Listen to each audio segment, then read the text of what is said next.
नमस्कार दोस्तों। हम सभी को पता है पहलगाम हमला का मुंहतोड़ जवाब भारतीय सेना के द्वारा ऑपरेशन सिंदूर के नाम से पाकिस्तान को दिया गया है। आने वाले समय में इंटरव्यू में बहुत सारे प्रश्न आपको इस टॉपिक से देखने को मिल सकते हैं।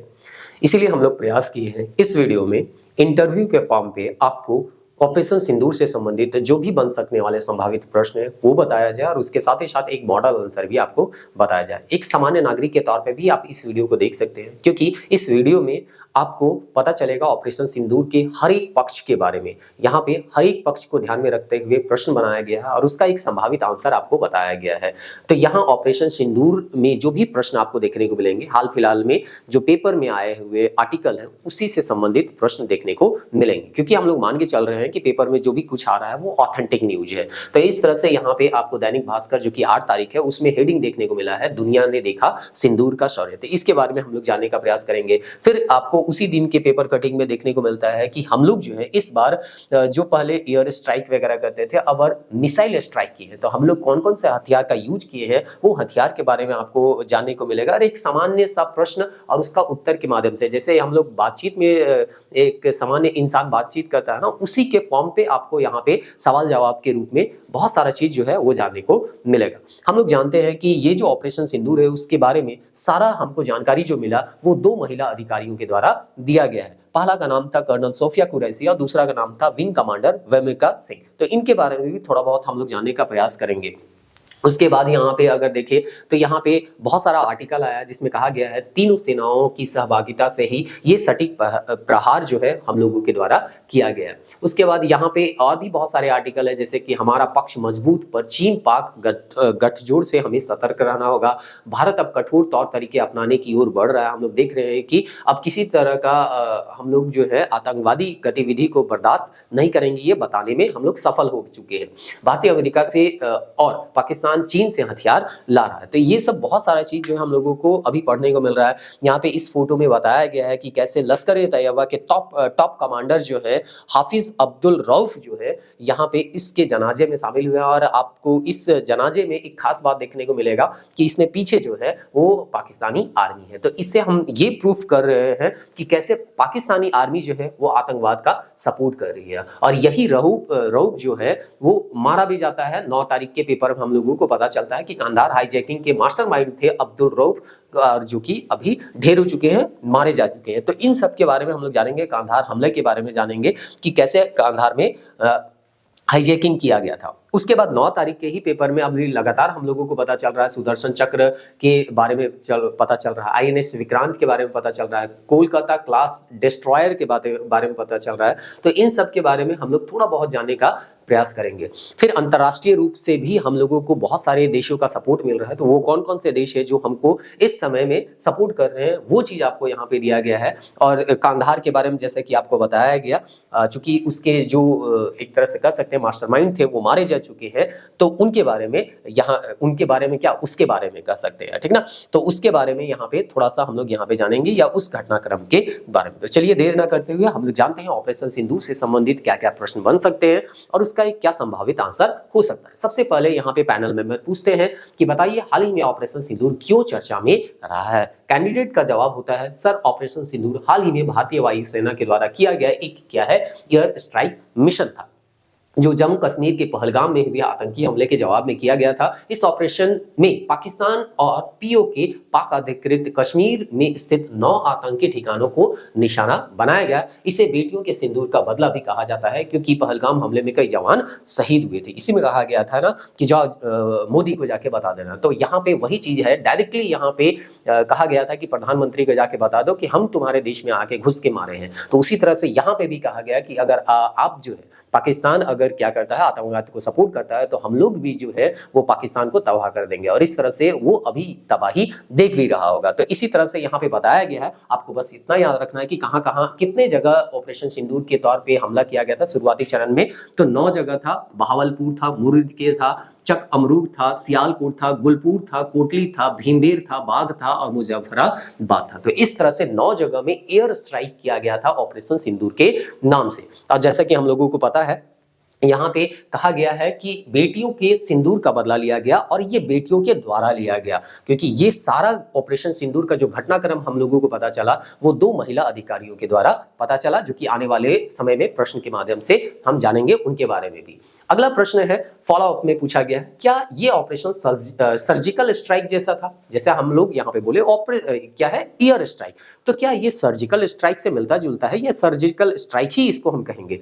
तब पैनल मेंबर जो है वहां पे पैनल मेंबर यहाँ पे नहीं होगा, ये कैंडिडेट होगा। तो कैंडिडेट क्या बोलते हैं, जी सर उद्देश्य तो दोनों एक जैसा ही था, आतंकी ठिकानों को खत्म करना, लेकिन ऑपरेशन सिंदूर खास तौर पर एयर स्ट्राइक के रूप में किया गया था, जबकि 2016 की सर्जिकल स्ट्राइक जमीनी स्तर पर विशेष बलों के जरिए हुई थी। ऑपरेशन तेज, सीमित समय में और सटीक निशाने के साथ किया गया। तो यहाँ पे बताया गया है कि सर्जिकल स्ट्राइक एक जैसा है या नहीं। तो दोनों में एक जो समानता है वो ये है कि हमको वहां पे जाना है और आतंकी संगठनों को खत्म करके वहां पे आना है। तो इस तरह से दोनों में ये समानता है, लेकिन दोनों में डिफरेंस क्या है कि ये जो होता है सर्जिकल स्ट्राइक वो जमीनी स्तर का होता है और एयर स्ट्राइक जो होता है वो वायुव्य स्तर होता है। वहां पे हम लोग जो है फाइटर जेट सबका क्या करता है, यूज करते हैं, या हो सकता है मिसाइल का यूज कर रहे हैं। तो इस तरह से ये दोनों में क्या है, आपका थोड़ा सा डिफरेंस है, वो चीज हम यहाँ पे बताने का प्रयास कर रहे हैं। तो इस तरह से लास्ट में ये भी कहा गया है ये ऑपरेशन बहुत तेज, सीमित और सटीक निशाने पे किया गया है। हम लोग केवल उन्हीं ठिकानों पे, भारत सरकार हमेशा बोलते रही, हम लोग केवल उन्हीं ठिकानों पे यहाँ पे स्ट्राइक किए हैं, एयर स्ट्राइक किए हैं जो आतंकी गतिविधि से जुड़ा हुआ था। लेकिन बार बार यहाँ पे पाकिस्तान बोल रहा है कि इससे सिविलियन लोग मारे गए हैं। अगर सिविलियन लोग मारे गए हैं तो पाकिस्तान का झंडा वहाँ पे उनके ताबूत में क्यों रखा हुआ था? ये सवाल जो है बार बार यहाँ पे भारत सरकार के द्वारा पूछा जा रहा है। दूसरा चीज, जो आतंकवादी जिसको घोषित किया गया है उसके पीछे भारतीय सेना क्या कर रही है?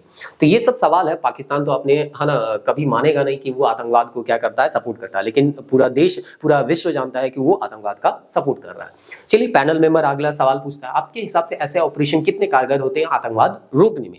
तो ठीक है, हम लोग ऑपरेशन सिंदूर कर दिए हैं, लेकिन यहाँ पे पैनल मेंबर बोल रहे हैं ऑपरेशन सिंदूर जैसे अगर हम लोग ऑपरेशन कर रहे हैं तो ये जो ऑपरेशन है वो कितना कामयाब होता है आतंकवाद को रोकने के लिए? कैंडिडेट का जवाब होता है, सर ऐसे ऑपरेशन शॉर्ट टर्म में बहुत ही प्रभावी होते हैं। अभी देख रहे हैं शॉर्ट टर्म में बहुत प्रभावी है। बहुत सारे आतंकवादी जो कि बहुत दिनों से छुपे हुए थे, सोचिए कांधार का जो हाईजैकिंग से जुड़ा हुआ मामला था, या 2001 का जो हमला हुआ था संसद में उसका मामला था, मुंबई हमला से संबंधित आतंकवादी थे उससे मामला था, उन लोग जो वो लोग भी अभी मारे जा रहे हैं। तो इसका मतलब है कि बहुत दिनों का हम लोगों का गुस्सा था जो अभी क्या हो रहा है, निकल रहा है।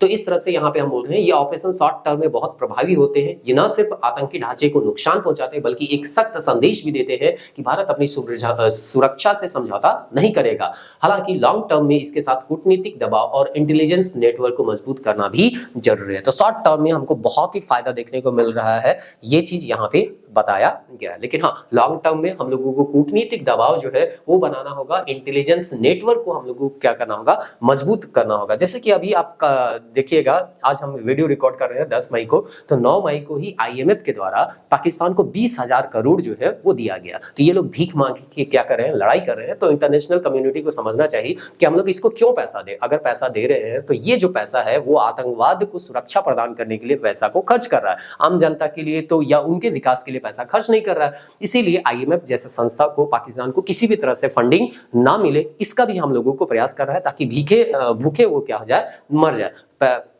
कमाने खाने के लिए उसके पास पैसा है नहीं, विकास कार्य के लिए पैसा है नहीं, और लड़ने के लिए ये लोग क्या कर रहा है, आतुर हो चुका है और इस तरह के काम कर रहे हैं।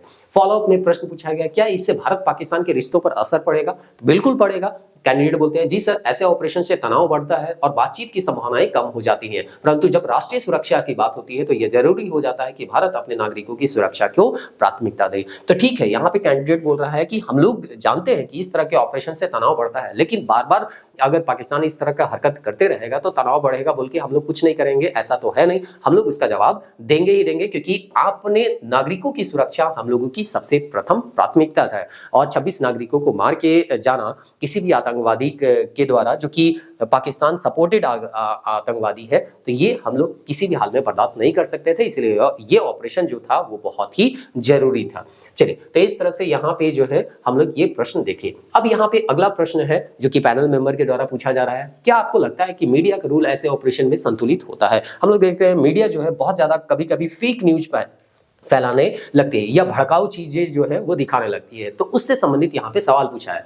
तो यहाँ पे कैंडिडेट जवाब देते हैं, सर कई बार मीडिया भावनात्मक तरीके से रिपोर्ट करता है जिससे जन भावनाएं भड़कती है। तो हम लोगों को ये भी ध्यान रखना है कि जन भावनाएं ज्यादा ना भड़के और हमारे देश में किसी तरह से किसी भी तरह से कोई है ना दुर्घटना या जो हम कह सकते हैं ना लड़ाई झगड़ा जो है वो ना देखने को मिले। मतलब एक कम्युनिटी दूसरे कम्युनिटी से ना लड़े, ये चीज को हम लोगों को ध्यान रखना। हम लोग जो है उसका एक ही धर्म है भारतीयों का, वो है भारतीय धर्म, उसके बाद कोई उसका निजी धर्म होता है। हालांकि सूचना के देना जरूरी है, लेकिन ऑपरेशन डिटेल्स को गोपनीयता रखना राष्ट्रीय सुरक्षा के लिए जरूरी होता है। हम लोग कभी कभी ये भी देखते हैं कि बहुत सारे न्यूज चैनल वाले टीआरपी के माध्यम से या हमको न्यूज मिल गया है इसके माध्यम से आर्मी का मूवमेंट को भी क्या कर देते हैं, दिखा देते हैं, जो कि एक तरह से कह सकते हैं कि हम जो है सामने वाले देश जो कि पाकिस्तान है उसके लिए काम कर रहे हैं ऐसा लगने लग जाता है, क्योंकि उसको हर एक मूवमेंट अगर पता चल जाएगा तो वो जो है उसके अनुसार जो है अपना काम करेगा। तो इस तरह से यहाँ पे कोई भी मीडिया है चाहे कोई भी व्यक्ति है उसको किसी भी तरह से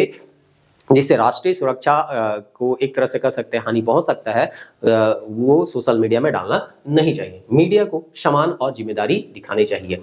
उसके बाद दिया गया फॉलोअप में, तो क्या मीडिया को ऐसे मामले में कुछ सेंसर किया जाना चाहिए? तो यहाँ कैंडिडेट बोलता है सेंसरशिप सर मैं मानता हूं कि सेंसरशिप नहीं बल्कि गाइडलाइन आधारित रिपोर्टिंग होनी चाहिए जिससे देश हित और पत्रकारिता दोनों सुरक्षित रहे। अगर सेंसरशिप कर देंगे तो हम लोग कहेंगे पत्रकारिता को रोका जा रहा है, तो इसीलिए यहाँ पे हम लोग ये भी ध्यान रखेंगे कि पत्रकारिता को रोका भी नहीं जाए, लोगों को सूचना मिलता भी रहे।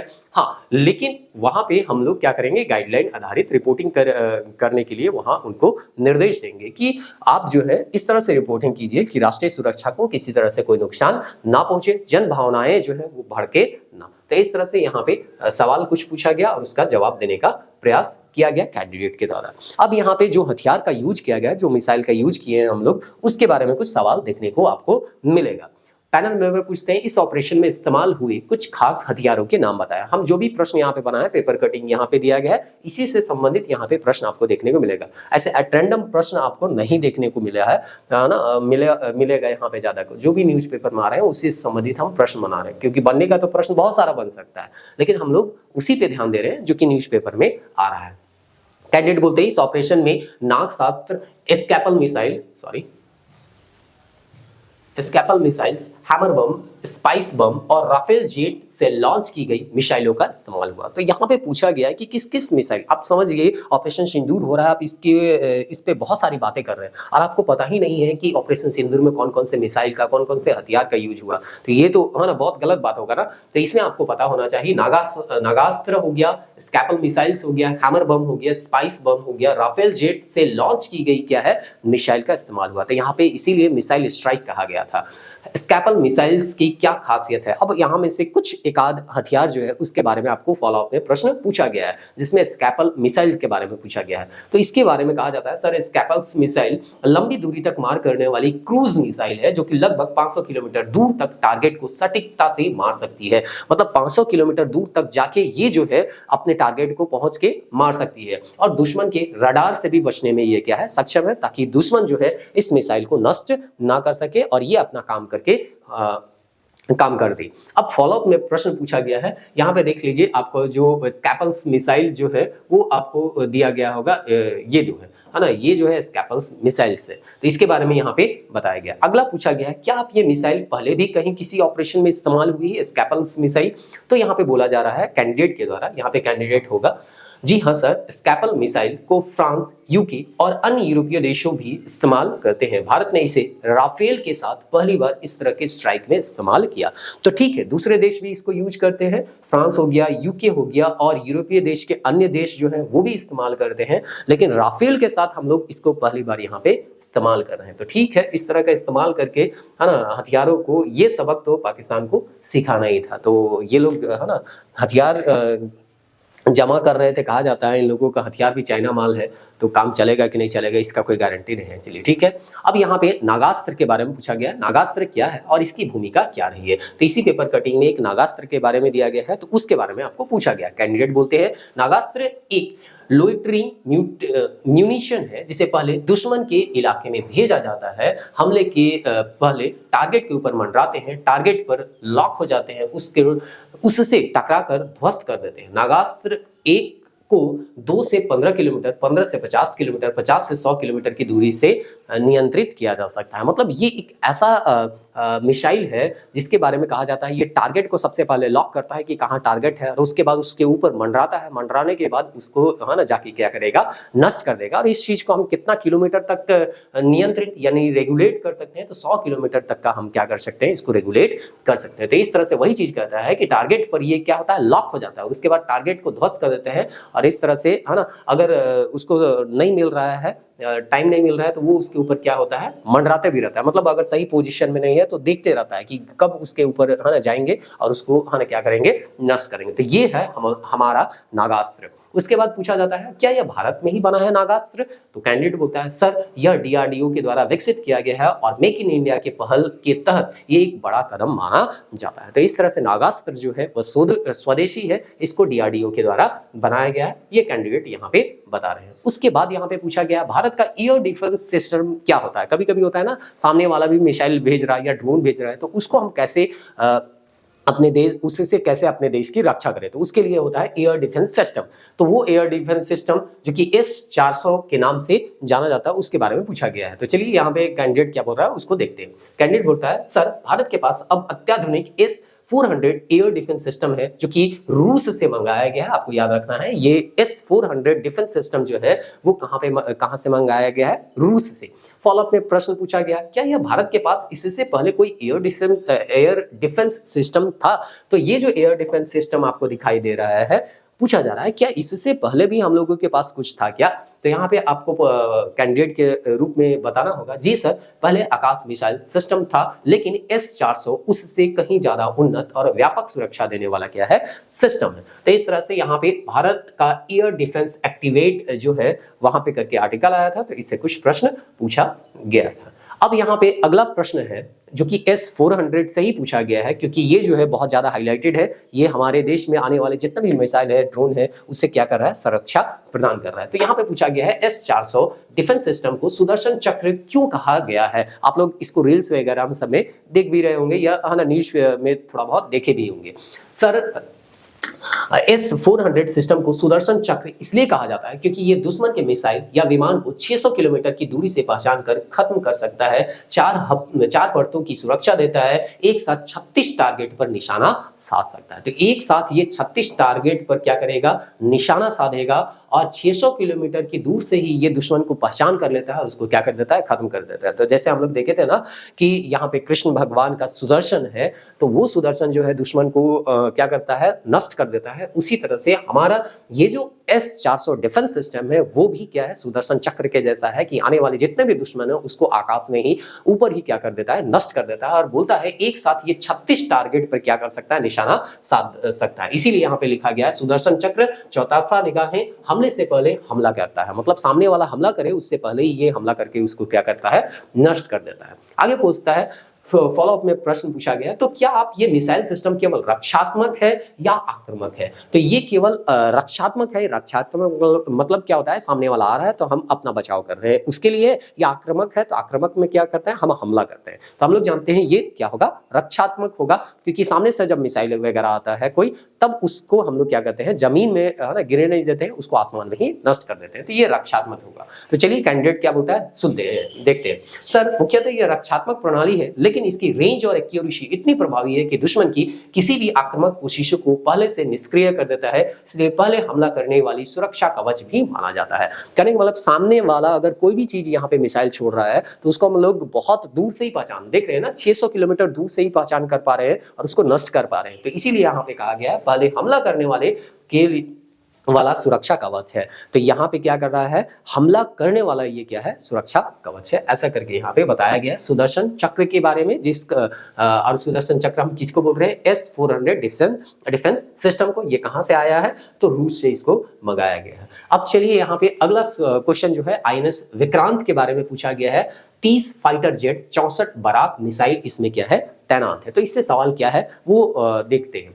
इंटरव्यूअर पूछता है, आप मुझे ये बताइए कि INS विक्रांत की खासियत क्या है, भारत की समुद्री सुरक्षा में इसका क्या योगदान हो सकता है। कैंडिडेट का जवाब क्या होगा, जी सर, INS विक्रांत भारत की स्वदेशी एयरक्राफ्ट कैरियर है। सबसे पहले तो आपको बताना है कि ये जो है हम लोगों का स्वदेशी एयरक्राफ्ट कैरियर है, जो कि कोचिंग शिप यार्ड में बनाया गया है। इसकी लंबाई 262 मीटर है और लगभग वजन जो है वो 2400 टन है। इसमें 30 फाइटर जेट और 64 बराक मिसाइलें तैनात है, जो कि आपको यहाँ पे देखने को मिल रहा है। ये भारतीय नौसेना को आत्मनिर्भर बनाता है और समुद्री सीमा की सुरक्षा को बेहद मजबूत करता है। ये चीज आप INS विक्रांत के बारे में मेंबर को बताते हैं। अगला फॉलोअप में सवाल पूछा जाता है, तो क्या ये कहना सही होगा कि INS विक्रांत भारत को ब्लू वाटर नेवी बनाने में मदद कर रहा है। तो यहाँ पे कैंडिडेट बोलते हैं, बिल्कुल सर, ब्लू वाटर नेवी का मतलब होता है कि नौसेना लंबी दूरी तक जाकर कार्य कर सके, कि नौसेना जो है ज्यादा दूर समुद्र में जाके भी अपना काम कर सके, उसी को हम लोग बोलते हैं ब्लू वाटर नेवी। और INS विक्रांत जैसे जहाज भारत को यह क्षमता देती है कि सीमा रेखा में ही नहीं, वो सीमा रेखा से दूर में जाके, समुद्र में दूर में जाके भी वो क्या कर सकती है, अपने देश का सुरक्षा कर सकती है या युद्ध में भाग ले सकती है। तो ये INS विक्रांत के बारे में हम पैनल मेंबर को बताने का प्रयास किए। अब नेक्स्ट यहाँ पे देखते हैं क्या प्रश्न बनता है। देखिए ये टॉपिक थोड़ा सा लंबा तो होगा ही होगा, आप जान रहे हैं कि ये कितना महत्वपूर्ण घटनाक्रम है।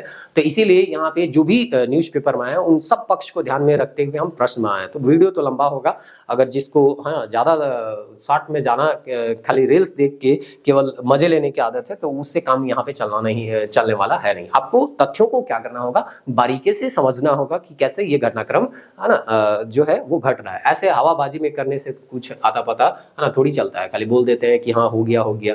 इंटरव्यूअर जो है वो सवाल पूछता है, क्या आप मुझे कोलकाता क्लास डिजास्टर के बारे में, डिस्ट्रॉयर के बारे में कुछ बता सकते हैं। तो ये है, इसके बारे में दिया गया है, कोलकाता क्लास डिस्ट्रॉयर 72 मिसाइलें विमान गिराने वाली क्या है, तो भी है। तो इसके बारे में पूछा गया है। तो यहाँ पे हम लोग बताते हैं, या कैंडिडेट के रूप में बताया गया है, जी सर, कोलकाता क्लास डिस्ट्रॉयर भारतीय नौसेना का आधुनिक एक क्या है, युद्ध पोत है। तो हम ये बताते हैं कि कोलकाता क्लास डिस्ट्रॉयर जो है वो क्या है, एक आधुनिक युद्ध पोत, जो कि आप यहाँ पे देख भी रहे होंगे। इसमें 72 मिसाइलें और हवाई हमले को नाकाम करने वाली तोप भी लगी हुई है। तो मिसाइल है 72 और ऐसा तोप लगा है जो कि हवाई हमले को क्या कर सकता है, निष्क्रिय कर सकता है। इसमें हमसा NG सोनार सिस्टम भी है, जो कि दुश्मन के पनडुब्बियों को आसानी से पता लग जाता है। तो यहाँ सोनार सिस्टम है जो कि दुश्मन के पनडुब्बी को क्या करता है, पता लगा सकता है। अब पनडुब्बी के बारे में बात आया तो यहाँ फॉलोअप में फिर से वहां पे प्रश्न पूछा जाएगा, क्या ये किसी हालिया ऑपरेशन में इस्तेमाल हुआ है। हालांकि ऐसे ऑपरेशन, कैंडिडेट बोलते हैं, हालांकि ऐसे ऑपरेशन की जानकारी गोपनीय होती है। हम लोगों को बहुत सारा जानकारी जो है वो नहीं दिया जाता है, क्योंकि वो गोपनीय होता है, राष्ट्रीय सुरक्षा के लिए जरूरी भी होता है उसको गोपनीय रखना। लेकिन पाकिस्तान की पनडुब्बियों की हरकतों के जवाब में ऐसे डिस्ट्रॉयर की तैनाती अक्सर की जाती है, कि पाकिस्तान जो है कब कहां से क्या भेज दे उसका कोई आता पता है नहीं, है ना। इसीलिए हम लोगों को तैयार रखना है, और इस तरह के जो डिस्ट्रॉयर है यानी कि नष्ट करने वाले जो है उसको हम लोगों को तैनात रखना है, ताकि अगर किसी तरह का पनडुब्बी वगैरह आता है तो हम लोग उसको वहीं पे नष्ट कर सकते हैं। तो इस तरह से हम लोग इससे संबंधित यहाँ पे प्रश्न देखें। अब यहाँ पे आपको और कुछ प्रश्न देखने को मिलेगा जो कि इसी से संबंधित है, यानी कि थोड़ा सा विश्लेषणात्मक प्रश्न देखने को मिलेगा। एयर डिफेंस और नेवल डिफेंस में क्या मूल अंतर है। हम लोग देखें एयर डिफेंस मिसाइल वगैरह, और फिर नेवी वाला भी देखे थे कि समुद्र में जो डिफेंस हो रहा था, INS विक्रांत के बारे में देखे, है ना। तो वो में उसमें क्या डिफरेंस है वो पूछा जा रहा है। सर, एयर डिफेंस जमीन से हवा में आने वाले खतरों की रक्षा करता है। तो एयर डिफेंस क्या करता है, जमीन से हवा में आने वाले, अगर मिसाइल छोड़ा जा रहा है तो हो सकता है जमीन से मिसाइल छोड़ा जा रहा है और हवा में वो है, और वहीं पे उसको क्या किया जा रहा है, नष्ट किया जा रहा है। तो इस तरह का यहाँ पे बोल रहा है, ये एयर डिफेंस हम लोग इसको एयर डिफेंस कहते हैं। जैसे दुश्मन के फाइटर जेट, ड्रोन या मिसाइल अगर आ रहे हैं तो उसको हम लोग नष्ट कर देते हैं हवा में ही, आकाश में ही, तो वो हो गया क्या, एयर डिफेंस। नाम में ही है एयर डिफेंस, यानी कि हवा में ही क्या कर रहे हैं, रक्षा कर रहे हैं। जबकि नेवल डिफेंस समुद्र के रास्ते आने वाले खतरे, जैसे कि दुश्मन के जहाज, पनडुब्बी, समुद्री मिसाइल से रक्षा करता है। तो इस तरह से नेवल डिफेंस क्या होता है, अगर समुद्र के रास्ते से कोई खतरा आ रहा है तो उससे हम लोगों को सुरक्षा प्रदान करा। नाम में हमें ये नेवल डिफेंस यानी कि समुद्र के रास्ते से आने वाले खतरे से क्या करना, सुरक्षा प्रदान करना। और समुद्र से क्या आ सकता है, या तो दुश्मन का जहाज आ सकता है, पनडुब्बी आ सकता है, या समुद्री मिसाइल जो है वो छोड़े जा सकते हैं, तो उससे हम लोगों को सुरक्षा प्रदान करता है नेवल डिफेंस। तो था ये एयर डिफेंस और दूसरा था नेवल डिफेंस। अब आगे पूछा जाता है क्या भारत के पास दोनों में संतुलन है, यानी एयर डिफेंस और नेवल डिफेंस दोनों पर्याप्त मात्रा में है कि नहीं है, ये सवाल पूछा जा रहा है। जी सर, आईएनएस विक्रांत और कोलकाता क्लास जैसे युद्धपूर्ण नेवल डिफेंसेस को क्या कहते हैं, मजबूत करते हैं। अभी हम लोग यहाँ पे देखें कोलकाता क्लास डिस्ट्रॉयर और आईएनएस विक्रांत के बारे में, तो ये जो है वो मजबूत करते हैं, और S-400 जैसे सिस्टम एयर डिफेंस को क्या करते हैं, मजबूत करते हैं। तो ये जो हमारा सुदर्शन चक्र है वो एयर डिफेंस को मजबूत कर रहा है, और ये दोनों जो है वो नेवल डिफेंस को मजबूत कर रहा है। ये दोनों तो एक एग्जांपल है, इस तरह से और भी बहुत सारे ऐसे हम लोगों के पास सुविधाएं हैं जिसे हम अपनी समुद्री मार्ग का और एक तरह से कर सकते हैं, ये जो एयर डिफेंस है उसको हम लोग क्या करते हैं, सुरक्षा प्रदान कर सकते हैं। अब आगे जो है हम लोग इस टॉपिक से बढ़ते हैं, और जो हथियार है उससे आगे बढ़ के अब नए क्वेश्चन की ओर चलते हैं। तो पैनल मेंबर जो है वो पूछते हैं इस ऑपरेशन, अच्छा इसी से संबंधित थोड़ा सा यहाँ पे और सवाल है। हथियार को छोड़ दिया गया है, अब थोड़ा सा विश्लेषणात्मक और ऑपरेशन से संबंधित कुछ क्वेश्चन पूछे गए हैं। इस ऑपरेशन से भारत को क्या सामरिक लाभ हुआ, स्ट्रेटेजिक क्या फायदा हुआ, वो पूछा गया। सर इससे भारत ने यह दिखाया कि हम आतंकवाद के खिलाफ निर्णायक कार्रवाई कर सकते हैं। तो ये सीधा सीधा है कि यहाँ पे बोला गया है, देखिए पहलगाम के पीड़ित बोले ना 26 परिवारों को मिला न्याय, आतंकवादियों को अब 100 बार सोचना पड़ेगा कि यहाँ पे आके किसी को हम लोग नुकसान पहुंचाए। तो इस तरह से यहाँ पे हम बोल रहे हैं कि हम इंटरनेशनल कम्युनिटी को ये बताया कि हम आतंकवाद के खिलाफ निर्णायक कार्रवाई कर सकते हैं और कर भी रहे हैं, चाहे वो सीमा पार क्यों ना हो। इससे पाकिस्तान पर दबाव और अंतर्राष्ट्रीय स्तर पर भारत की रणनीतिक शक्ति का क्या हुआ है, प्रदर्शन हुआ है। फॉलोअप में प्रश्न पूछा जा रहा है क्या यह इस तरह के स्ट्राइक से किसी युद्ध की संभावना नहीं बढ़ती है? तभी तो आप देख रहे हैं युद्ध का संभावना कितना ज्यादा बढ़ गया है। तो कैंडिडेट बोलता है बिल्कुल सर, युद्ध की संभावना तो रहती है, लेकिन भारत की यह स्ट्राइक आतंकवाद के खिलाफ की थी, न कि पाकिस्तान की सेना पर। बार बार हम लोगों के जो विदेश सचिव हैं वो प्रेस कॉन्फ्रेंस कर रहे हैं और बताने का प्रयास कर रहे हैं कि हम लोग कभी भी सिविल जो है लोगों को मारने का प्रयास नहीं किए हैं, हम लोग केवल और केवल आतंकवादी ठिकाना पे हमला कर रहे थे। लेकिन अगर पाकिस्तानी आर्मी जो है अगर हमला करेगी तो हम लोग उसका भी जवाब देंगे। इससे एक सख्त संदेश भी गया है, युद्ध की स्थिति को भी टाला गया है। लेकिन अब ये कितना दिन तक टाला जा सकता है वो आने वाला समय ही बताएगा। अब अगला सवाल है जो कि इस ऑपरेशन के बारे में हमको जो भी कुछ पता चला वो दो महिलाओं के द्वारा चला, दो जो महिला अधिकारी हैं उनके माध्यम से पता चला। तो इस तरह से इनके बारे में भी जानना बहुत जरूरी है। तो पैनल मेंबर बोलते हैं आपको हाल ही में कर्नल सोफिया कुरैशी और विंग कमांडर वेमिका सिंह के बारे में क्या पता चला? तो कैंडिडेट बोलते हैं मैंने हाल ही में एक खबर पढ़ी जिसमें कर्नल सोफिया कुरैशी ने एक संवेदनशील सैन्य ऑपरेशन में सफलतापूर्वक अंजाम दिया, जो कि ऑपरेशन सिंदूर है। उन्होंने प्रेस कॉन्फ्रेंस के बाद अपने बड़े भाई को फोन कर कहा धमाका कैसा लगा, मिशन पूरा हुआ। वहीं विंग कमांडर वेमिका सिंह ने भी कश्मीर और अरुणाचल प्रदेश की कठिन हवाई अभियानों को अंजाम देकर देश को क्या किया है, गौरवान्वित किया है। तो भारत की बेटी जो है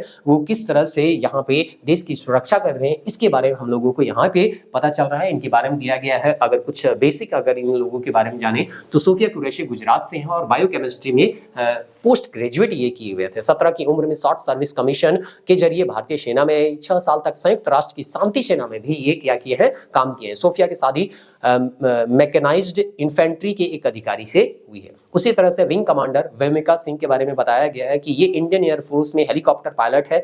वेमिका के नाम का मतलब होता है आसमान से जोड़ने वाला। वेमिका सिंह एनसीसी में थी और उन्होंने इंजीनियरिंग की है। साल 2019 में भारतीय वायुसेना के फ्लाइंग ब्रांच में बतौर पायलट परमानेंट कमीशन उनको मिला है। वेमिका ने 2500 घंटों से ज्यादा उड़ान भरी है। तो ये इनके बारे में व्यक्तिगत कुछ जानकारी है, ये भी आपको जानना जरूरी है।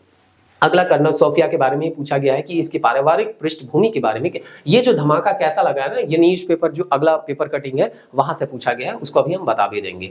क्या आप कर्नल सोफिया कुरैशी की पारिवारिक पृष्ठभूमि के बारे में बता सकते हैं? जी हाँ, उनका पारिवारिक सैन्य परंपरा से जुड़ा रहा है। उनके दादा, पिता और पति तीनों फौज में रहे हैं। उन्होंने राष्ट्रीय रक्षा अकादमी एनडीए से प्रशिक्षण लिया और बाद में संयुक्त राष्ट्र मिशन से भी भारत के प्रतिनिधित्व किया। तो इसके बारे में बेसिक 2 लाइन हम लोगों को पता होना चाहिए, ये चीज आपको है ना बता दिया गया। पैनल मेंबर बोलते हैं महिलाओं की बढ़ती भागीदारी को आप भारतीय सेना के भविष्य के लिहाज में कैसे देखते हैं। कैंडिडेट बोलता है सर यह एक बहुत ही सकारात्मक संकेत है। कर्नल सोफिया और विंग कमांडर वेविका जैसे उदाहरण युवतियों के लिए प्रेरणा है। यह दिखाती है महिलाएं केवल सहायक भूमिकाओं तक सीमित नहीं है बल्कि निर्णायक संचालन में अग्रणी है। ये केवल सहायता नहीं करती है बल्कि निर्णायक काम जो है ये कर सकती है। ऐसा हम लोगों को इस घटना के बाद जानने को मिला है। फॉलोअप में प्रश्न पूछा जाता है आपको लगता है महिलाओं को सेना के सभी शाखाओं में स्थायी कमीशन मिलना चाहिए?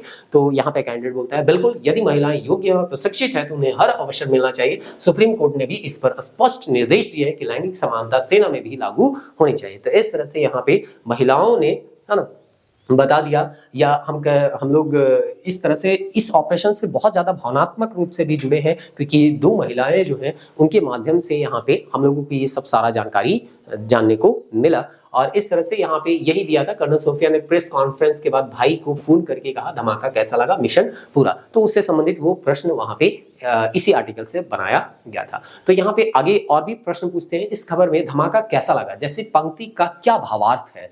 तो ये कैंडिडेट जो है वो थोड़ा सा पूछा जा रहा है कैंडिडेट से कि जो बोला गया कि धमाका कैसा लगा उसका क्या भावार्थ निकल सकता है। तो कैंडिडेट बोलता है सर यह संवाद उनके आत्मविश्वास और मिशन की सफलता को दर्शाता है।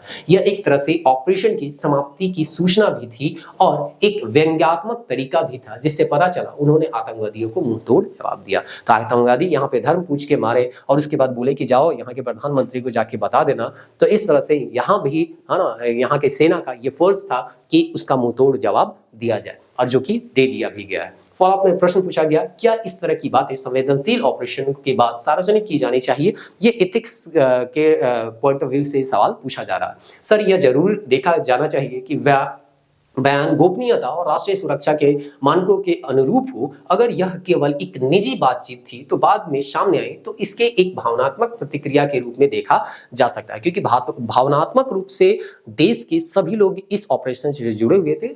तो इस तरह का अगर कोई स्टेटमेंट आता है तो लोगों को ये कनेक्ट ही करता है, तो कोई इससे बहुत ज़्यादा परेशानी नहीं है। अब चलिए अब हम लोग फिर यहाँ पे इंटरव्यू को दूसरे पॉइंट में शिफ्ट करते हैं और यहाँ पे जानते हैं आतंकवादी लोग जो कि इस घटना में मारे गए हैं उसके बारे में।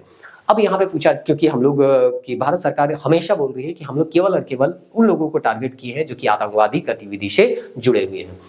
अगला सवाल है पैनल मेंबर बोलते हैं पहलगाम हमले की जिम्मेदारी क्या किसी आतंकवादी संगठन ने ली थी क्या? तो यहाँ पे सवाल का जवाब दिया जा रहा है कैंडिडेट के द्वारा। हाँ 22 अप्रैल 2025 को जम्मू कश्मीर के पहलगाम की बैशरन घाटी में हुई आतंकवादी हमले की जिम्मेदारी पहले द रेजिस्टेंट फ्रंट नाम के संगठन ने ली थी। टीआरएफ को पाकिस्तान स्थित आतंकवादी संगठन लश्कर ए तैयबा का एक शर्म संगठन माना जाता था। एक्चुअली यहाँ पे आगे पता भी चलेगा लश्कर ए तैयबा को क्या किया गया था, बैन किया गया था, तो उसके स्थान पे ये टीआरएफ को बनाया गया है। लश्कर ए तैयबा क्या है आप पूछा गया। लश्कर ए तैयबा पाकिस्तान का एक कट्टरपंथी आतंकवादी संगठन है जिसकी स्थापना 1987 में हाफिज सईद और जफर इकबाल ने की थी। ये है हाफिज सईद, इसी के द्वारा ये लश्कर ए तैयबा का गठन किया गया था। और दूसरा नाम आपका आता है जफर इकबाल। इसका मकसद भारत खासकर जम्मू कश्मीर में आतंक फैलाना। लश्कर 2001 संसद हमले में 2008 के मुंबई हमले 26/11 वाला जो था और 2016 का उरी और पठानकोट में यहाँ पे जो कि 2019 में हुआ था वहां पे उन घटनाओं से जुड़े हुए थे। हालिया पहलगाम जैसे हमलों में भी ये शामिल रहा ऐसा हम बताते हैं कैंडिडेट के रूप में। फॉलोअप में प्रश्न पूछा जाता है तो क्या इससे अंतर्राष्ट्रीय आतंकवादी संगठन घोषित किया गया है? अगर लश्कर ए तैयबा को क्या आतंकवादी संगठन जो है अंतर्राष्ट्रीय रूप से घोषित किया गया है कि नहीं, तो वो पूछा जा रहा है। कैंडिडेट बोल रहे हैं जी सर, अमेरिका, संयुक्त राष्ट्र और भारत सरकार ने सभी ने इसे आतंकी संगठन घोषित किया है। इसके संस्थापक हाफिज सईद को भी ग्लोबल टेररिस्ट घोषित किया गया है और इस ग्लोबल टेररिस्ट जो है या इस संगठन के साथ पाकिस्तानी सेना जो है वो देखने को मिल रहा है। तो इसीलिए हम लोग सीधे सीधे संदेश दे रहे हैं दुनिया को कि हम लोग जो है वो आतंकवाद के खिलाफ है ना ये ऑपरेशन कर रहे हैं, ना कि पाकिस्तान के सिविलियन के खिलाफ। चलिए अगला यहाँ पे प्रश्न पूछा गया है टीआरएफ क्या है और इसका लश्कर से क्या संबंध है। तो यहाँ पे कैंडिडेट बोलते हैं सर टीआरएफ यानी कि द रेजिस्टेंट फ्रंट असल में लश्कर ए तैयबा का ही एक नया नाम है जिसे 2019 में एफएटीएफ और अंतर्राष्ट्रीय दबाव से बचने के लिए बनाया गया था। उस पे बैन लगाया गया था इसीलिए। लश्कर इसके पीछे है, लेकिन टीआरएफ खुद को अस्थायी कश्मीरी प्रतिरोध के रूप में पेश करता है। तो ये लोग तो है ना, बोलता है कि हम लोग कश्मीरी प्रतिरोध के रूप में हैं, ऐसा करता है। तो बोले का ये लोग कुछ बोले है तो ये लोग आतंकवादी है। टीआरएफ कैसे काम करता है? टीआरएफ सोशल मीडिया और मैसेजिंग ऐप के जरिए युवाओं को कट्टरपंथी बनाता है, उन्हें हथियार चलाना सिखाता है और छोटे छोटे मॉड्यूल बनाकर हाइब्रिड आतंकवाद को बढ़ावा देता है। यानी सामान्य दिखने वाले युवक अचानक क्या बन जाते हैं? आतंकवादी कार्रवाई करने बैठ जाते हैं। जो स्लीपर सेल का हम लोग बात कर रहे थे ना पिछले वाले वीडियो में, तो उस तरह से यहाँ पे आपको देखने को मिलेगा। चूंकि आप हाइब्रिड आतंकवाद के बारे में भी बोले तो इससे संबंधित कुछ प्रश्न हो सकता है, यहाँ पे आपको देखने को मिलेगा। वीडियो थोड़ा सा लंबा जा रहा है, लेकिन हम यहाँ पे कुछ नहीं कर सकते क्योंकि हर एक पक्ष को शामिल करना बहुत जरूरी है। यहाँ पे पूछा गया हाइब्रिड आतंकवाद से आप क्या समझते हैं? कैंडिडेट बोल रहे हैं सर हाइब्रिड आतंकवाद आतंकी पूर्णकालिक नहीं होते हैं। मतलब ये जो है सामान्य से दिखने वाले लोग होते हैं, ये हमेशा आतंकवादी गतिविधि से जुड़े हुए नहीं रहते, लेकिन जैसे इनको आदेश मिलता है वो जो है आतंकवादी गतिविधि से जुड़े जाते हैं। तो पूर्णकालिक नहीं होते हैं, वे दिखने में आम नागरिक होते हैं, लेकिन उन्हें समय समय पर हथियार थमा दिए जाते हैं ताकि वह किसी टारगेट पर हमला कर सके। टीआरएफ और लश्कर इस पैटर्न का इस्तेमाल करते हैं ताकि सुरक्षा एजेंसियों को भ्रमित किया जा सके। सुरक्षा एजेंसियों को लगेगा ये सामान्य सा इंसान है, लेकिन पता चलेगा वही जो है आतंकवादी निकल जाता है। तो इस तरह से ये हाइब्रिड आतंकवाद है जिसको हम लोगों को रोकना है। जो स्लीपर सेल पिक्चर वगैरह सब में भी आप देखे होंगे तो इसके बारे में थोड़ा बहुत आपको पता होगा। अब देखिए एफएटीएफ के बारे में यहाँ पे आया था कि वो जो है इसको ग्रे लिस्ट में डाला है, तो उससे भी संबंधित सवाल जो है आपको यहाँ देखने को मिलेंगे। भारत सरकार ने टीआरएफ के खिलाफ क्या कदम उठाया है? तो भारत सरकार ने टीआरएफ को यूएपीए के तहत आतंकी संगठन घोषित कर दिया गया है। साथ ही इसके सदस्यों की धरपकड़ के लिए एनआईए, आईबी और रो जैसी एजेंसियां लगातार काम कर रही है, ये हम बता दिए। लश्कर या टीआरएफ की फंडिंग कहां से होती है? सर इसकी फंडिंग मुख्यतः पाकिस्तान की खुफिया एजेंसी आईएसआई के जरिए होती है। इसके अलावा कुछ इस्लामिक एनजीओ है, खाड़ी देशों से फर्जी दान के माध्यम से भी पैसा आता है। डिजिटल पेमेंट और हवाला का भी इस्तेमाल किया जाता है पैसों को जमा करने के लिए। लास्ट में यहाँ पे पूछा गया है इस टॉपिक से एफएटीएफ इसमें क्या भूमिका निभाती है? तो सर एफएटीएफ यानी फाइनेंशियल एक्शन टास्क फोर्स ने पाकिस्तान को कई सालों तक ग्रे लिस्ट में रखा ताकि वे ऐसे आतंकवादी संगठनों की फंडिंग पर रोक लगाए। लेकिन पाकिस्तान को ग्रे में नहीं ब्लैक लिस्ट में रखना था। अब उम्मीद करते हैं ये सब घटनाक्रम के बाद है ना इंटरनेशनल कम्युनिटी इसे या एफएटीएफ इसे ब्लैक लिस्ट में डाल दे, लेकिन पता नहीं करेगी कि नहीं करेगी, है ना, उन लोगों का कोई गारंटी रहता नहीं, लेकिन हम लोगों को जो करना है वो तो करेंगे ही। टीआरएफ जैसे संगठनों की पहचान और नाम बदलने की रणनीति भी एफएटीएफ की जांच से बचने के लिए अपनाई जाती है। तो लश्कर ए तैयबा फिर यहाँ पे बैन किया गया, तो वो क्या बना देते हैं? टीआरएफ एक नया संगठन बना देते हैं और उसके बाद वहां पे काम करना शुरू कर देते हैं, बस इन्हीं सबों से बचने के लिए। तो यहाँ पे थोड़ा सा जान लेते हैं कि ये यूएपीए क्या है, ये यहाँ पे दिया है, कभी देखने का मन करेगा तो देख लीजिएगा। फिलहाल हम लोग यहाँ पे देख लेते हैं एफएटीएफ जो है वो क्या है, इसका क्या काम है। तो ग्लोबल मनी लॉन्ड्रिंग और आतंकवादी वित्त पोषण पर ये क्या करता है? निगरानी करता है कि मनी लॉन्ड्रिंग ना हो और आतंकवाद को किसी तरह से वित्त पोषण ना किया जाए। अगर पाकिस्तान वित्त पोषण कर रहा है आतंकवाद को, तो यहाँ पे उसको क्या करना है? रोकना इसका काम है, ये इंटरनेशनल। तो इसीलिए कहा गया था आईएमएफ के द्वारा जो 20,000 करोड़ इन लोगों को मिल रहा है वो मिलना नहीं चाहिए, ताकि ये लोग जो है कटोरा लेके इधर उधर है ना घूमते रहे, कहीं इन लोगों को पैसा ना मिले। स्थापना हुआ था 1989 में पेरिस जी शिखर सम्मेलन के दौरान। मनी लॉ इसका उद्देश्य था, बता दिया गया, मनी लॉन्ड्रिंग रोकना, आतंकवादी वित्त पोषण का मुकाबला करना, सामूहिक विनाश के हथियार के प्रसार का वित्त पोषण का विरोध करना। मतलब ऐसा हथियार जो कि सामूहिक विनाश कर सकता है, तो उसके लिए अगर कहीं से फंडिंग हो रहा है तो उस फंडिंग को भी क्या करना? रोकना एफएटीएफ का काम होता है। 34 सदस्य क्षेत्र का 2 क्षेत्रीय संगठन यूरोपीय कमीशन खाड़ी परिषद से बना है। इंडोनेशिया एक पर्यवेक्षक देश है। मुख्यालय इसका कहाँ है? सचिवालय इसका पेरिस में है। आर्थिक सहयोग और विकास संगठन मुख्यालय में स्थित है। तो इस तरह से ओईसीडी में इसका मुख्यालय जो है। पाकिस्तान का ग्रे लिस्ट होने का परिणाम क्या है? तो ग्रे लिस्ट वित्तीय संस्थानों में आर्थिक प्रतिबंध होते हैं, वित्तीय संस्थानों और देशों में ऋण प्राप्त करने की समस्या हो जाती है, अंतर्राष्ट्रीय व्यापार में कमी और अंतर्राष्ट्रीय बहिष्कार यहाँ पे देखने को मिलता है। भारत और एफएटीएफ के बारे में बताया कि भारत 2006 में एक पर्यवेक्षक देश बना था। भारत वर्ष 2010 में एफएटीएफ का 34वां सदस्य बना। भारत इसके क्षेत्रीय समझौता एशिया पैसिफिक ग्रुप एपीजी और यूरोपीय ग्रुप GEAG का भी क्या है, सदस्य है। ग्रे लिस्ट इसका मतलब होता है बढ़ी हुई निगरानी सूची कि यहाँ पे निगरानी बढ़ा दिया है। इसमें आतंकी वित्त पोषण और मनी लॉन्ड्रिंग का समर्थन करने के लिए सुरक्षित स्थल माने जाने वाले देशों को शामिल किया जाता है, जैसे कि पाकिस्तान को शामिल किया गया है। संबंधित देश के लिए एक चेतावनी के रूप में कार्य करता है, उसे ब्लैक लिस्ट में शामिल किया जा सकता है। तो ब्लैक लिस्ट में शामिल करने से पहले उसको ग्रे लिस्ट में शामिल किया जाता है। तो अब तो खुलेआम दिख रहा है वो लोग आतंकवादी को सपोर्ट कर रहे हैं, तो इसको तो ब्लैक लिस्ट में डाल ही देना चाहिए था। ब्लैक लिस्ट क्या होता है, असहयोगी देश या क्षेत्र यहाँ पे क्या करता है, शामिल है ये देश आतंकी फंडिंग और मनी लॉन्ड्रिंग गतिविधियों का समर्थन करते हैं। मतलब यहाँ पे सीधे सीधे अगर ब्लैक लिस्ट में पता ये चला गया तो ये हम लोग है ना इंटरनेशनल कम्युनिटी को भी पता चल जाएगा कि ये जो है इंटरनेशनल रूप से इसको मान्यता मिल गया है कि ये जो पैसा है वो किसको फंडिंग कर रहा है, तो आतंकवादी लोगों को फंडिंग कर रहा है। तो जल्दी इसको ब्लैक लिस्ट में डाल दिया जाए, यही हम लोग है ना चाहते हैं। अब आगे जो सवाल है वो पूछा गया है लश्कर ए मोहम्मद, यानी कि यही आतंकवादी संगठन से संबंधित कुछ और प्रश्न आपको देखने को मिलते हैं। लश्कर ए मोहम्मद और लश्कर ए तैयबा दोनों कैसे संबंधित है? भारत पर हुए कई बड़े आतंकवादी हमलों में जैश ए मोहम्मद और लश्कर ए तैयबा का दोनों का प्रत्यक्ष और परोक्ष रूप से हाथ था।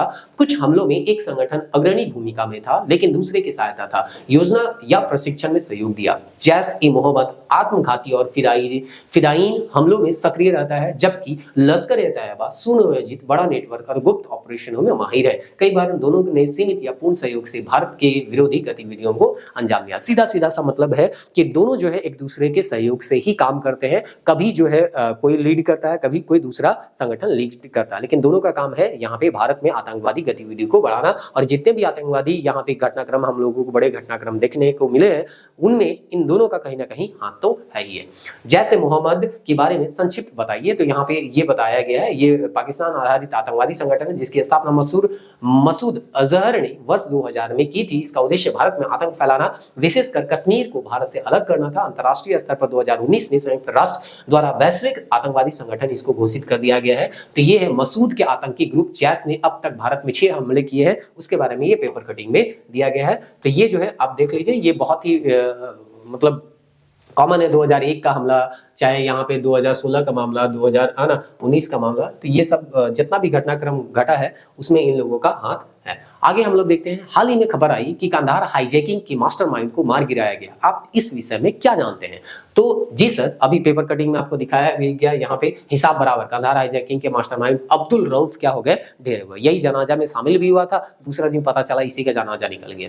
जी सर, 1999 में कांधार विमान अपहरण के मुख्य साजिशकर्ता अब्दुल रऊफ को हाल ही में पाकिस्तान के बहावलपुर में एक ऑपरेशन के दौरान मार गिराया गया। वो जैश ए मोहम्मद प्रमुख के मौलाना मसूद अजहर का छोटा भाई था और लंबे समय से भारत में वांछित आतंकवादियों में से शामिल था। तो इस तरह से समझ लीजिए ये कांधार जो 1999 का घटना था, उसके बाद बहुत सारे और भी आतंकवादी घटनाक्रम हुए, उससे जुड़ा हुआ था, उसका बदला ले लिया गया है। तो ये जो था मसूद अजहर, उसी का यहाँ पे भाई दिया गया। बहुत सारे भाई थे जिसमें एक भाई था अब्दुल रऊफ। इसका मामला खत्म हो चुका है, बाकी धीरे धीरे ये लोग भी खत्म हो जाएगा, है ना। इसका भी है ना, भारत अब क्या कर लिया है, ठेका ले लिया है, सबको खत्म करके छोड़ेगा।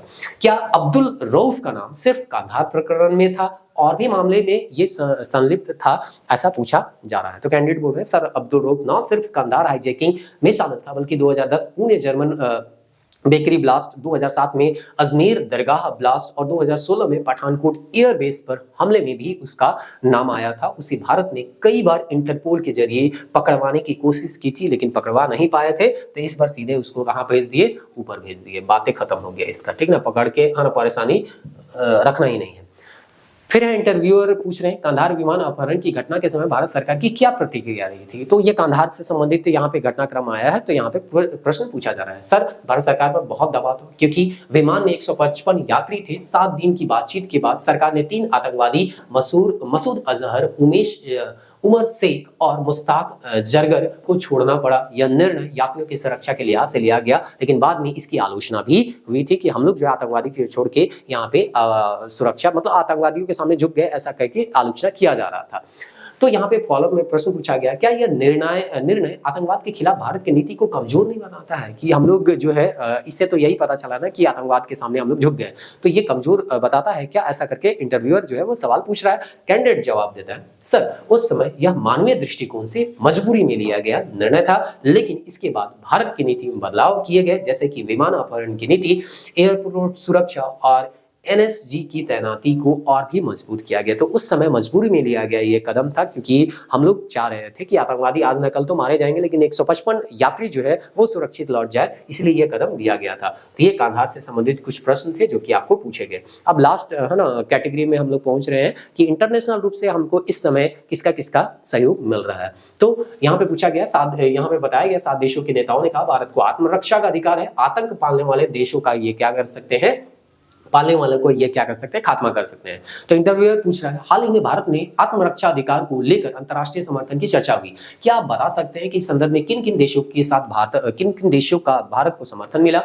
तो कैंडिडेट बोलते हैं जी सर, हालिया हमलों के बाद America, Britain, France, Germany, Australia, Israel के और रूस जैसे 7 देशों ने भारत में आत्मरक्षा का अधिकार का समर्थन किया। इन नेताओं ने यह स्पष्ट किया कि आतंक को समर्थन देने वाले के खिलाफ कठोर कार्रवाई होनी चाहिए। तो हम लोगों के साथ कौन कौन सा देश है याद रखिएगा, अमेरिका यहाँ पे है। अमेरिका का तो कोई बीन पेंदी का लोटा कहा जाता है, पाकिस्तान के भी पक्ष में है और बोलता है दोनों हमारे दोस्त है। दोनों दोस्त कहने से कैसे चलेगा, ठीक ना, आपको कहीं ना कहीं एक का पक्ष लेना होगा मजबूती से। तो ठीक है, अमेरिका का नाम है, ब्रिटेन है, फ्रांस है, जर्मनी है, ऑस्ट्रेलिया और इजराइल और रूस के बारे में हम लोग कहते हैं कि ये जो है परमानेंट हम लोगों का मित्र है। चलिए, तो अब यहाँ पे पूछा गया है, क्या इन देशों के समर्थन का भारत की कूटनीति पर कोई प्रभाव पड़ता है क्या। तो उम्मीदवार बोलते हैं बिल्कुल सर, ये भारत की अंतर्राष्ट्रीय साख और कूटनीतिक सफलता को दर्शाता है कि अगर कोई इंटरनेशनल कम्युनिटी, उसमें सबसे महत्वपूर्ण देश है, वो अगर हमारे सपोर्ट में आ रहे हैं, तो इसका मतलब हम लोगों का जो साख है वो पता चलता है। और हम लोगों का कूटनीतिक जो सफलता है, हम लोग बार बार ये बताने का प्रयास कर रहे हैं, हम लोगों ने केवल और केवल उन्हीं ठिकानों पर हमला किया है जो कि आतंकवादी गतिविधि से जुड़े हुए थे। लेकिन अगर यहाँ पे पाकिस्तानी आर्मी हमला करेंगे तो हम लोग उसका जवाब देंगे, ये बार बार हम कह रहे हैं। तो यहाँ पे युद्ध अगर हो रहा है तो युद्ध शुरू पाकिस्तान ही करेगा, भारत नहीं करेगा। भारत तो अपना बदला लिया उन आतंकवादियों से जो कि यहाँ आके घटनाक्रम को अंजाम दिए। तो उकसावा तो पाकिस्तान के आतंकवादियों के द्वारा ही किया गया है। इससे न केवल आतंक के खिलाफ भारत की कार्रवाई को वैधता मिली है, बल्कि पाकिस्तान जैसे आतंक समर्थक देशों पर वैश्विक दबाव भी बनता है। वो फोटो बहुत ही इंपॉर्टेंट है, विदेश सचिव के द्वारा दिखाया गया था अब्दुल रऊफ वाला, कि कैसे उसके पीछे जो है पाकिस्तानी आर्मी जो है वो खड़ा है। आप समझ लीजिए, आतंकवादी के पीछे जो को इंटरनेशनल रूप में आतंकवादी घोषित किया गया, उसके पीछे अगर किसी देश का आर्मी खड़ा है, इसका मतलब क्या है, आतंकवादी के पीछे कौन है, आर्मी है। तो इस तरह से अब समापन प्रश्न की ओर हम लोग पहुंच चुके हैं। समापन प्रश्न में पूछा जाता है, चेयरमैन के द्वारा पूछा जा सकता है या पैनल मेंबर के द्वारा पूछा जा सकता है, आपने ऑपरेशन सिंदूर के बारे में अच्छी जानकारी दी, अंत में बताइए इस ऑपरेशन से हमें क्या प्रमुख सबक मिलता है। धन्यवाद सर करके कैंडिडेट बोलते हैं। उसके बाद बोलते हैं, ऑपरेशन सिंदूर से हमें यह स्पष्ट संदेश मिलता है कि सुरक्षा बलों और स्थानीय प्रशासन के बीच बेहतर समन्वय हो तो आतंकवाद जैसी चुनौतियों का प्रभावी समाधान संभव है। इस ऑपरेशन ने यह भी दिखाया कि सीमावर्ती क्षेत्रों में खुफिया जानकारी और त्वरित कार्रवाई कितनी निर्णायक हो सकती है। तो ये सारा चीज हम लोग यहाँ पे इस वीडियो में देखे। देखिए, आने वाले समय में इससे संबंधित बहुत सारे तथ्य जो है आपको और भी जानने को मिलेंगे। तो उम्मीद करते हैं उसको आप जो है वो जो भी इंपॉर्टेंट तथ्य है उसको थोड़ा सा लिखिएगा, रखिएगा और उसके बारे में जानकारी रखिएगा, ताकि अगर उससे कोई सवाल पूछा जाए तो उसका जवाब दे सके। बहुत सारी चीज़ों को हम यहाँ पे बताने का प्रयास किए। आज जो है वो आपका 10 मई है और 9 मई तक जो भी पेपर कटिंग में आए हुए आर्टिकल था, उन सभी चीज़ों को हम यहाँ पे शामिल करने का प्रयास किया। आने वाले समय में अगर आवश्यकता लगेगा तो और एक आध वीडियो बना के जो भी घटनाक्रम इसमें आगे देखने को मिलेंगे उससे संबंधित सवाल जो है वो आपको बताया जाएगा और उसका एक मॉडल आंसर जैसे कि अभी बताया गया उसी तरह से हम बताने का प्रयास करें। मिलते हैं नेक्स्ट वीडियो में, तब तक के लिए जय हिंद।